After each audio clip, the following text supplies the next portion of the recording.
Sesuai prediksi kebanyakan mungkin ya kehadiran BTS di sidang PBB menyita perhatian. Menarik karena bukan baru pertama, BTS sebelumnya juga pernah tampil ya di forum dunia tersebut.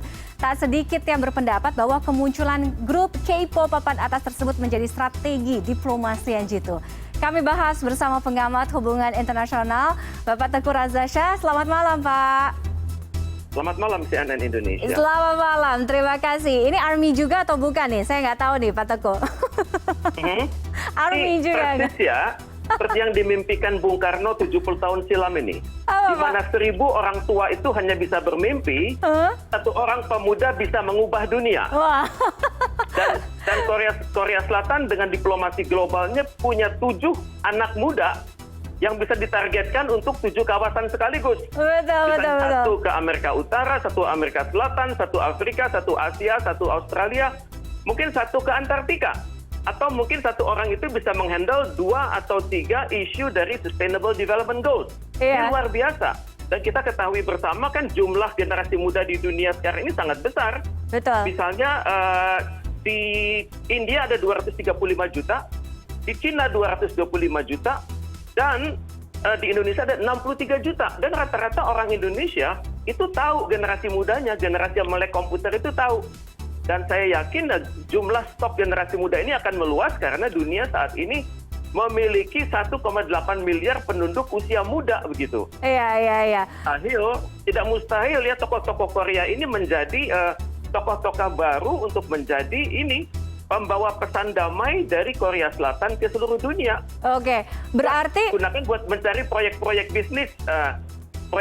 bisnis untuk perusahaan Korea. Nah, pertanyaan saya berarti apakah soft diplomacy dengan penunjukan BTS hadir di forum dunia seperti PBB? Kalau yang kemarin itu kan soalnya bukan yang pertama, sudah beberapa kali. Artinya soft diplomacy yang dilakukan oleh Korea Selatan ini cukup paskah kalau tadi menyambung dari Pak Teguh Reza Shah? Memang harus ada kehati-hatian ya. Kalau untuk public diplomasi oke. Kalau untuk digital diplomasi oke. Kalau untuk kenyamanan mereka keluar masuk negara asing oke. Karena mereka memiliki paspor diplomatik. Akan diperhatikan oleh aparatur negara setempat. Tapi ada pantangannya. Jangan coba-coba bicara politik. Jangan coba-coba menyenggol urusan Cina. Jangan coba-coba menyenggol keamanan di Semenanjung Korea. Dan untuk itu start yang sangat bagus, tapi bagaimanapun harus ada gas kombinasikan dengan rem. Oke, artinya dengan penunjukan BTS ini kan salah satunya untuk menggayat, artinya untuk menggayat ada engagement dengan generasi muda di seluruh dunia. Nah, apakah ini akan berpengaruh dengan visi dan misi ini? Memang kalau kita perhatikan ya statement Presiden Moon Jae-in dalam 24 jam terakhir itu selalu berbicara SDG, yaitu Sustainable Development Goals. Ya, kita harus akui generasi muda adalah generasi masa depan. Mereka akan langsung menangani isu-isu Sustainable Development Goals itu. Apalagi kalau pemimpin-pemimpin daerahnya, pemimpin nasional itu usia muda. Mereka akan mengerti namanya kemiskinan, kelaparan, kualitas pendidikan, dan untuk itu mereka akan merujuk tokoh mereka adalah Korea Selatan, maka tidak mustahil desain SDG itu sudah dibuat oleh Korea Selatan.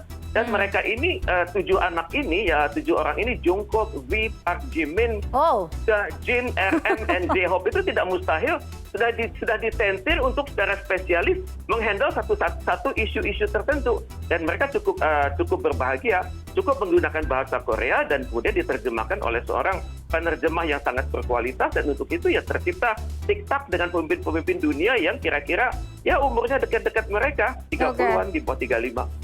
Ini kan visi misinya kan beragam ya Pak. Sebagai duta SDGs ini kan banyak sekali.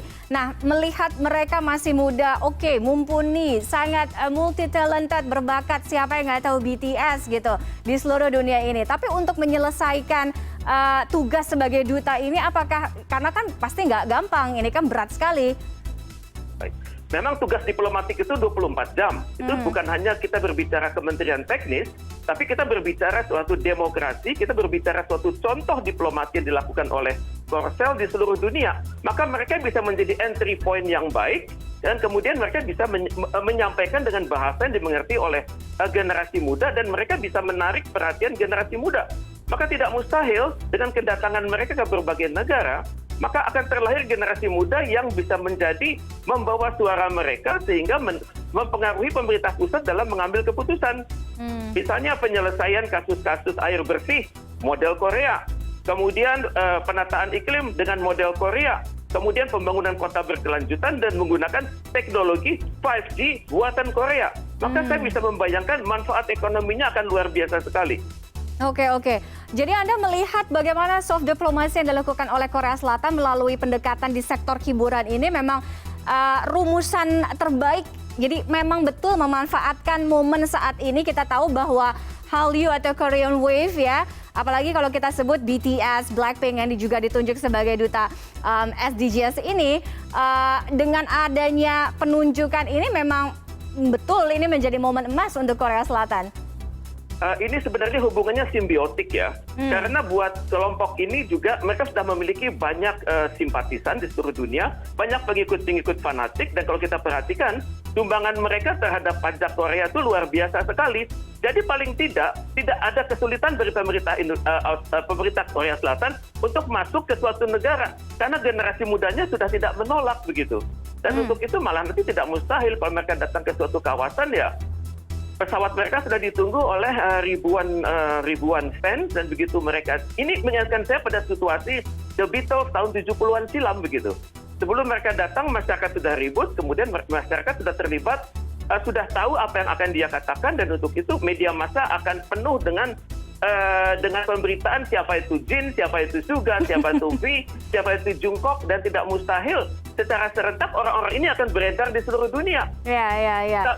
Ya, jadi hal ini akan merebut simpati masyarakat dunia atas Korea, dan pada saat yang sama menjadikan Korea itu suatu image baru dalam suatu pembangunan berkelanjutan yang ramah lingkungan, yang dekat dengan anak muda, dan juga pembangunan tersebut yang bisa menjadi contoh keberhasilan untuk seluruh dunia. Dan di belakang mereka akan datang nanti perusahaan-perusahaan Korea, teknisi-teknisi Korea, perusahaan elektronik Korea, dan konsultan-konsultan Korea, dan bank-bank Korea.